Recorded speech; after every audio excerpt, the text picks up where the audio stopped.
কাঠিয়া বাবা আশ্রম নাগিছড়া আগরতলা একটি আধ্যাত্মিক এবং সেবাধর্মী প্রতিষ্ঠান।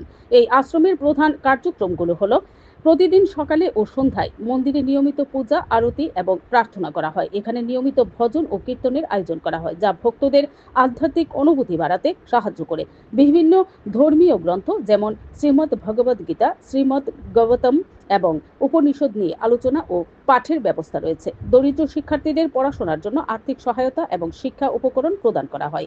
এখানে মাঝে মাঝে বিনামূল্যে স্বাস্থ্য শিবিরের আয়োজন করা হয়, যেখানে এলাকার মানুষের চিকিৎসা সেবা দেওয়া হয়। শ্রী শ্রী 108 স্বামী কাঠিয়া বাবা মহারাজের আবির্ভাব তিথি এবং অন্যান্য গুরুত্বপূর্ণ ধর্মীয় তিথি এখানে বিশেষ পূজার্চনা ও উৎসবের মাধ্যমে পালন করা হয়। কাঠিয়া বাবা আশ্রম শুধুমাত্র একটি ধর্মীয় স্থান নয়, এটি একটি সামাজিক সেবা কেন্দ্রও বটে, যা এলাকার মানুষের কল্যাণের কাজ করে। Bureau report, BTV Tripura news. Durga Puja চলে আসছে এবং আমাদের আশ্রমে সকল ভক্তরা আসেন এবং এই মহালয়ের দিন সমস্ত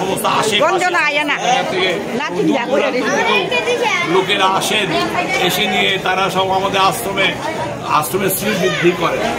এই যে সমাগম, এরকম সমাগম আমরা একমাত্র মহালয়ের দিন ছাড়া আমরা পাই না।